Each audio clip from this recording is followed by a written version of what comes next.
सह्याद्रीच्या कुशीत एक छोटासा किल्ला उभा आहे.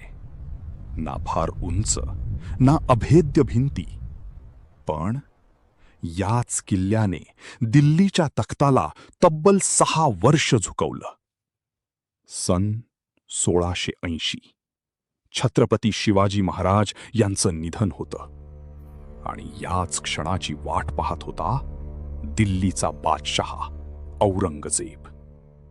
तो स्वतः लाखोंच्या फौजेसह दख्खनमध्ये उतरतो आणि एकच उद्देश, स्वराज्य संपवायचं.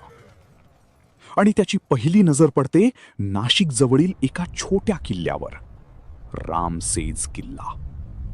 औरंगजेबाला वाटलं हा किल्ला म्हणजे काही दिवसांचा खेळ.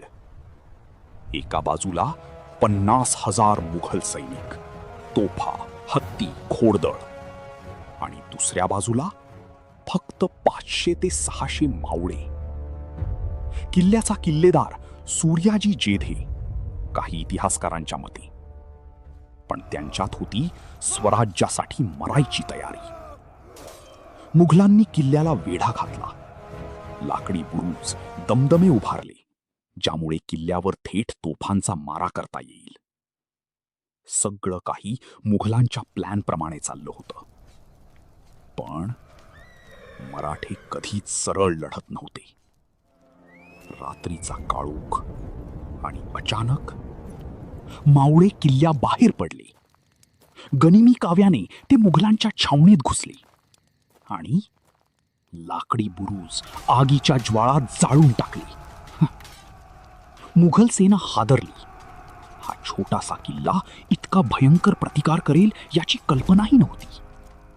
औरंगजेब संतापला आणि त्याने पाठवला त्याचा विश्वासू सरदार शहाबुद्दीन फिरोज जंग.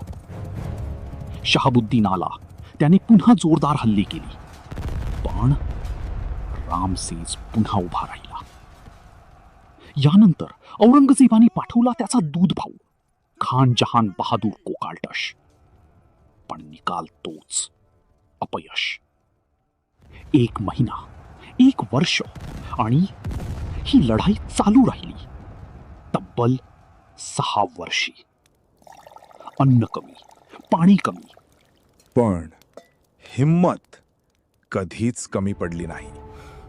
रामसेज फक्त एक किल्ला नव्हता, तो बनला मराठ्यांच्या जिद्दीचं प्रतीक. जिथे संख्या नाही तर धैर्य जिंकतं. आजही रामसेजच्या भिंती त्या 500 मावळ्यांच्या शौर्याची साक्ष देतात, ज्यांनी 50,000 सैन्याला 6 वर्षे रोखून धरलं. हा इतिहास आहे जिद्दीचा आणि स्वराज्याच्या शपथेचा. जय भवानी, जय शिवाजी.